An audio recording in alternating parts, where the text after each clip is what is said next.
Hello, welcome to YCFT. We are in pajamas because We're having a sleepover. we're having a slumber party. Slumber party. If you haven't guessed it by now, we're back talking about Yeah. Slumber Party Massacre. We said we would be. No, we've not watched the third one. No, we just thought sod that. No, we are talking about the sci-fi produced reboot that came out last year. Yeah. By the same name as Slumber Party Massacre, 2001. 2001. Who directed this one? 2021? Did I say 2001? Yeah. Look, the 90s are still 10 years ago, okay? 2021. Directed by Danishka Esterhazy. A lady. Writer is written by a lady called Suzanne Kylie or Kaylee, and I'm so sorry if I'm butchering those names. But like every previous Slumber Party film, it's carrying on the tradition of being directed and written by women. Now, strangely, the film I want to compare this to the most is Black Christmas 2019. Let's do it. But not for the reasons you'd think. Yeah. This film is great. Yes, it is. Everything Oh my god. Black Christmas 2019 wanted to do, Yeah. but couldn't This succeeds. This succeeds. Where Black Christmas is failed. so superior in every way. We went in with this with very kind of, would you say, like low to medium expectations? Yeah. Because after, watch our video on the previous ones. I enjoy the first one. Yep. But it's not a great film to me. No, and this was very much, when I saw the trailer, I was like, oh, they've remade the first one. Yeah. I personally was more of a fan of the second one. Oh, I love the second one. I feel like I wanted you to watch the first one just so we could get to the second one. This film to me is better than the original. Yeah, I totally agree I with had that. so much fun with it. Do you Yeah. have the actor who plays Russ Thorne? I do not. I know he's like not really known, but he actually auditioned for a minor role, the Yeah. mechanic called Dave. Yeah. But they enjoyed him so much they wanted him to read for Russ, and he is incredible. He is. In this film. He is so. He said he basically just watched interviews with the original actor and watched his performance and mimicked it as best as he can. But he's just so, his movement's great. The way he looks is great. He has the voice right.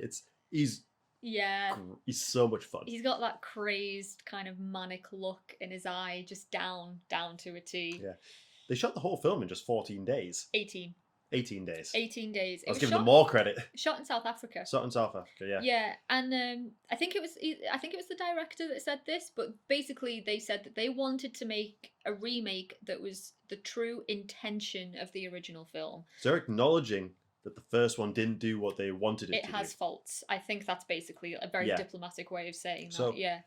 The film kind of opens. This touching on something I touched on in our Malignant video. It messes with my head. We're at that 30-year cycle now where to go back in time. We're going to the 90s. Yeah, so the opening is set in 1993. The year I was born. Malignant was flashing back to a lead actress, also in lead 93. character as a child in 93. Yeah, it's really messing with my head. Yeah, but we start in 1993 because with it feels like, even though it's a reboot, because the opening is basically it's in a cabin in the middle of the woods. And it's the slumber party thing that happens, and he goes kills. We have a survivor in this one. That is basically the first film. Yeah. Just in a camp. So it feels strangely like a spiritual successor to the original. Yeah. Even though it's a reboot. Yeah, it does very much so. Yeah, and I'm just gonna say we are going to absolutely spoil this film. Yes, yeah, we will. There's no way we can talk about it without spoiling it, and as to why we think it's so good. So we have the opening. Massacres a bunch of people at this slumber party. A girl survives. Yeah. The sole survivor of this attack, and who apparently kills Russ Thorne. Yeah. She pushes him into a lake or something. Like, she subdues him and then he ends up in a lake. Presumably he drowns. Yeah. But a body is never found. And 30 years later... Yes. We are following her daughter. Who is going to roughly kind of the same area where these cabins are. And it's going to be her first weekend away with the girls. Yeah. She's really... We've picked this up a lot recently in a lot of things. Really into true crime podcasts. Podcasts are becoming more and more of a thing. Yeah, within film. Definitely, and certainly within the horror genre as well. Yeah. Now, the setup for these characters, they're a lot of fun as well. These new they girls are. They're all so really, much really great. Yeah, fun. Yeah. they're going roughly within there. Their car breaks down. They go to the creepy place. I think it was smart to move it into the middle of nowhere because my issue with the first one was how would any of the neighbors? Yeah. No, so they do it right, middle of nowhere, no cell phone reception. Yeah. It for me it takes a lot. Right, so there's no one to hear them screaming. They can't contact help. The setup for me works much better. Yeah. So they have to pick a place to stay for the night. Yes. So they have their slumber party in this creepy old house. It isn't the house from the beginning of the film. No, it's a different. You'd think one. it would be, but it isn't. It is a different house. And there's a lot of references to the original, yes, which I kind of like. There's the goose lamp. There is. But even better, I'm going to come back to the even better bit later. Yeah.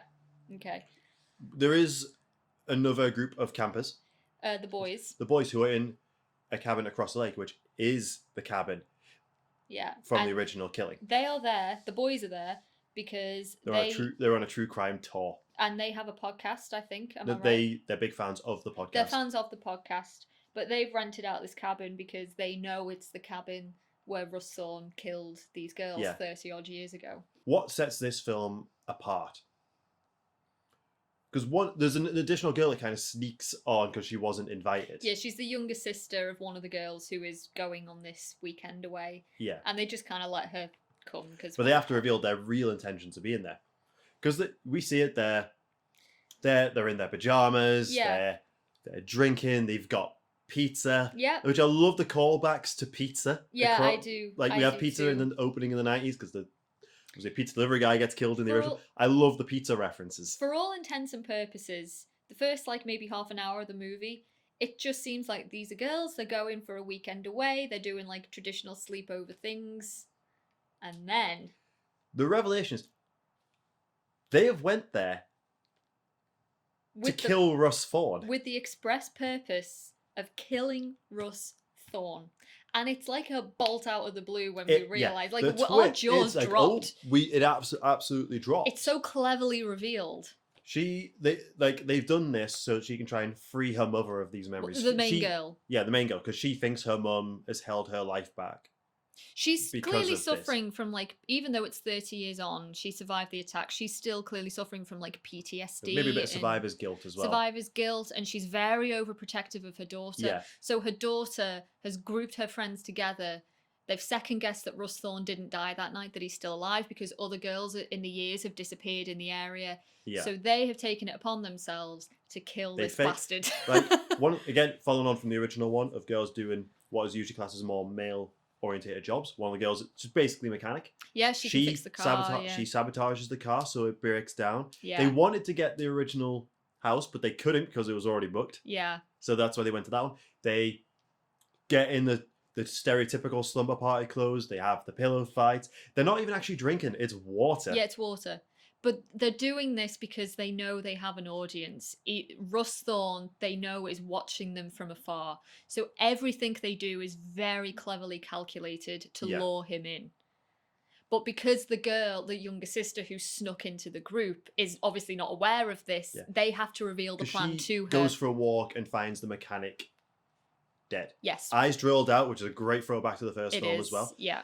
So she goes back covered in blood. She's revealed, and they're like, oh, I guess we have to tell you now. And it's like, what? Yeah, and that's how we, as the audience, also that's find out. Instantly why I knew I was going to absolutely adore this film. They have knives hidden in the pillows, where we once had pillow fights, they're using it to hide weapons. This is a film for the ladies. It's fucking brilliant, and it's such a clever twist. What kind of throws their plan awry is they decide we have to go tell the boys across. They've been introduced to two of them, and one of the guys, right afterwards, the guys introduce themselves, and one gets really nervous because he notices the knives hidden in a pillow. And he starts thinking oh my god, these are those extreme feminists that you hear about. They just want to kill all men. So he's trying to get his mate to come out of the cabin. Which there's always an interesting discussion with the boys because one of them's nah. No, it's I think you're overreacting to this, mate.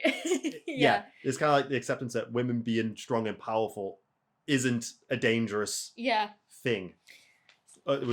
Exactly. So they go to the boys' cabin. There's a few scenes mirroring. We have a role reversal here. Because the boys have a pillow fight. The boys are having. They're trying to rip a pillow because apparently it's impossible to do, and they end up having a bit of a wrestling match, and the girls are ogling them through the window. The most OTT pillow fight I've ever seen. I think it plays out in slow motion as well. It does. And instead of the boys perving on the girls, you've got the girls perving on the boys in this film. And then you've even got the girls like, is this what boys do? Yeah. It's so clever. When we talked about the first one, the scene we hated a lot was the shower scene. It was very voyeuristic. This scene has a version of it. With the boys. With one guy in an outdoor shower. And you can tell it's filmed actually surprisingly tastefully, even though we look at his ass a lot. It's still meant to be like, it's sexualization. Yeah. Because the guy's got a nice body. Yeah, he does. And we see a bit of that in slow-mo. But it's obviously a direct callback to the original film, but with the boys. And that's why it keeps making me think of Black Christmas, a film that was trying to be a feminist film. But it fails to be a feminist film, fails to be a horror film. This film has great horror elements to it. And I really enjoyed all the feminist twists in it. It was a lot of fun. I will say as well, I think even though we do have the role reversal, we have the boys doing like, the silly things at the sleepover pillow fights, like the very kind of sexualized shower scene.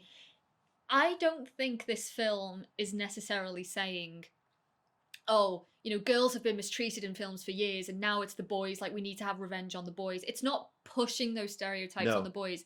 I think what the director is doing is just highlighting how fucking ridiculous all these things are. It's not revenge. No. Like, how do you guys like it? It's more just, we should laugh at this. The next scene, like as soon as they go to tell the boys, that's when the power gets cut, Russ Vaughn attacks. And instantly, to a lot of the boys who hadn't met the girls yet, suddenly the power goes out, they get flashlights on, these girls are stood there with weapons. There generally actually is, on the boys' side of it, because these girls are the girls crazy. Actually killing, because a couple of them don't even see Russ when he comes into it and starts doing all his killings. And I love that mistrust it sets up within between the two groups. We also have two boy characters in this who are both called Guy. Yeah. And they are numbered Guy 1 and Guy 2. They don't even have like distinctive names. It's that's how like, throwaway these characters but that's like the point. We do spend a bit of time with them. But it's like a commentary, isn't it? Like how what a lot of female characters used to be like They're in just slash there films. to die. They're just there to die. So they literally just called them.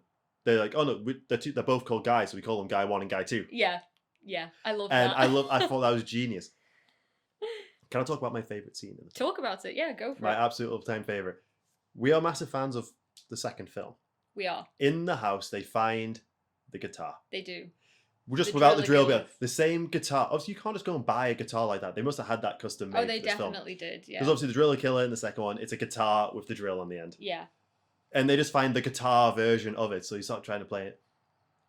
I love that they found that. That's the other great throwback. It's a direct reference to the second film. Yeah. And we get a standoff of one of the guys has the guitar. He's going to use it as a weapon to go up against Russ Vaughn and his drill. We have 1 versus 2. Guitar versus drill. Yeah, we do. It's not something I ever thought I needed in these films. So much fun. But it leads to one of the best kills in the entire franchise for me. Yeah. Because they kind of battle them. The guitar strings get stuck in the drill, goes in his face. He basically turns the drill into a weed whacker. Yeah.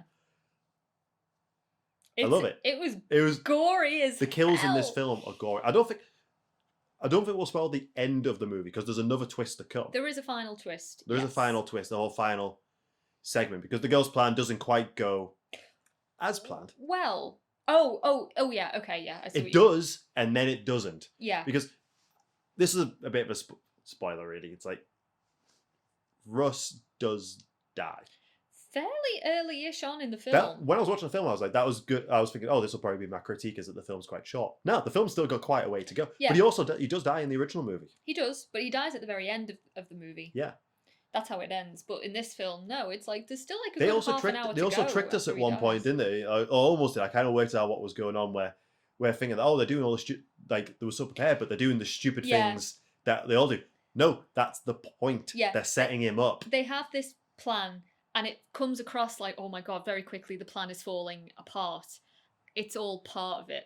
Yeah. It's all secretly part of it. They needed to make it look like they were struggling and they failing. Even did because I love they have a bit of confrontation, like in the first one, slice the end off the drill. Because they recreate the shot. It's the shot from the poster where he's got the drill between his legs with the girls in front. Yeah, so it's obviously meant to be very phallic. The drill is a very phallic weapon in all of the films. Very moving. He recreates that with one of the guy. It's Guy 1, isn't it? It's Guy 1. It's Guy 1. I love, again, that role reversal, but it's awesome. Yeah. It is a lot of fun, and there is a final twist. Yeah, because attacks continue after Russ has died. Yes. We'll not go into that too much, but there's a lot of more really cool stuff, cool set pieces. This is just a really good film. It really is. And I was not expecting this, especially for someone from the Sci-Fi Channel. Not from the Sci-Fi, no. I mean, the characters that we get in this film, infinitely more memorable than we have, like in previous installments. Extremely self-aware. That is the point that they're doing stereotypical stuff. Yeah. To lure this killer to them. Yeah. But they're all just really smart girls who've done a plan. Yeah. And there's only kind of a handful of characters, I would say, because the film generally tries to subvert a lot of the traditional tropes. There's only a few characters in this that kind of die by the tropes as well. I said it when we were watching it, is the whole, these are characters that are subverting the tropes of horror movies and these situations that they go through just to die by the tropes themselves. Yeah, exactly. But it's like, you think you know where this film is going. No. And the writers are like, no. What we've done might have spoiled bits of this film, but there is still more to come. There is, and I really enjoy. I mean, you kind of called it. I did call it. Yeah. You put 2 and 2 together. I'm usually pretty good at that. Yeah, and I will say, for any fellow emetophobics out there, there's a lot of vomit in this film, especially quite close together. There's a lot of vomit in this film. Yeah. That kind of, that's my phobia. There's also a lot of blood, and I love the blood. Oh, there's a lot of blood, but yeah, that's the joy of the era of horror we're in. Gory kills are the MPAA doesn't give a shit. Doesn't give a shit anymore. It's all the more the merrier now. Yeah. Yeah, but they were really well done. There's a lot of creative kills in this. Turn the drill into a weed whacker. Turning the drill into a weed whacker. There's a brilliant scene where one of the girl characters, she's fixing the car, and the hood slams on her, and the rotary blade is turned on. He turns the engine on. Because then we see later on, because that thing usually has a protective thing around it, he's taking that off. Yeah, and her hair gets mangled in it, and it's pulling her face closer and closer towards the blade. That was gory. Some really, really good kills. That was gnarly as hell. There's a few off-screen kills, but the film ultimately rewards you with what you do get to see. Yeah. So, going into it, we didn't think we'd actually be recommended. So far, obviously, I haven't seen 3. I'd say as a film, this is actually the best film in the franchise. Yeah, I would say that. It's the cleverest. As well. I mean, I know you mentioned before, 2019's Black Christmas. Both obviously feminist iterations of old films. This one, the characters are so much more interesting. The twist is so much cleverer. Yeah. And it's not a film that hates on men either. No. The male characters, they are. Men are included in this. They're included in the plot. Yeah, and they are characters in and of themselves. It's an effective horror comedy, and I think it genuinely adds something to the franchise where Black Christmas kind of failed as a total sequel. It didn't add anything. For what I can gather, Black Christmas 2019, all it did was make people appreciate the first reboot in 2006 more, which was a hated film for such a long time. People hated 2019 so much they actually found favor in 2006. They didn't realize how good they had it back then. So it's actually really good. I love the trend of they've all been directed and written by women. Yes. Because, I read an article about this, and I think it's actually true. Just because a film is written and directed and helmed by women doesn't, by definition, make it a feminist film. This is a very feminist film. Yeah, but it's done... And it kicks ass. It kicks ass. It's done right. Yeah. And it's moving the genre forward. I loved every second of it. There was not a bit where I was bored. The feminism doesn't compromise the horror. No, it blends them together. That the feminism is an integral part of the horror. Yeah. And it just works. You were rooting for these I think it was girls. really smart to have one girl who wasn't part of the initial group going out to do it, because then there's a reason for exposition, for things to be explained. Yeah, exactly. We find out things when she finds out things. She's kind of like the audience in that moment. Yeah. And she's just kind of really shocked by everything as well. But yeah, it's an enjoyable movie. I really liked it. Yeah, it's on Amazon Prime to rent at the minute. Yeah, I'm kind of sad that we couldn't have seen this in the cinema. I am too. I think it deserved it. It's made by Shout. Yes. Who I didn't realize actually owns Scream Factory, who do a lot of the Blu-ray releases for films. So I'm hoping that means Scream Factory will do a Blu-ray release. But they've bought, interestingly, because they acquired the rights to 270 of Roger Corman's films. Yeah. Was it New Horizons in Concorde? So. And this is the first one they've decided to do. I'm very interested to see what they're going to do now. Are these going to be the new Blumhouse? Are they a new name? Potentially. In horror? Because this film is strong. It's very strong. I'll tell you something else as well. 100% on Rotten Tomatoes. Yeah, there's not that many reviews on it because I don't think that many people have seen it. No. But yeah, 100%. Everyone who has seen this loved it. Yeah. Watch it. You should. It pulled us back to the franchise. It makes me want to watch 3 less, knowing it's the worst in it, but at the same time, it's the last one we have of this franchise. Would you say to get the most out of it, you need to know the previous films in the Slumber Party franchise? I think you could still enjoy this movie. I think you could still enjoy this movie, but to properly get like the... Because I think the opening does such a good job of setting the scene that you could almost not watch the original and it will still make sense. But if you're going to get all the subtler references... Yeah. It's best to have watched the original film. Like the pillow fight scene, like the shower scene. When that shower scene happened, the guitar, you're not going to understand the guitar without seeing the second one. You can still appreciate it as a kill, but just its sheer existence in the movie is awesome. Like, yeah. But there were so many moments where I was like, God, like, they did that. They actually did that. Yeah. I had such a riot with this film. Yeah, I want to. I'm going to own it. Rare. I'm going to watch it again. Yeah. We were actually looking for a film thinking we need something we could do a not favourable review of because we do a lot of favourable reviews. But no, we just found a film that we really liked. Yeah, I thought it was great.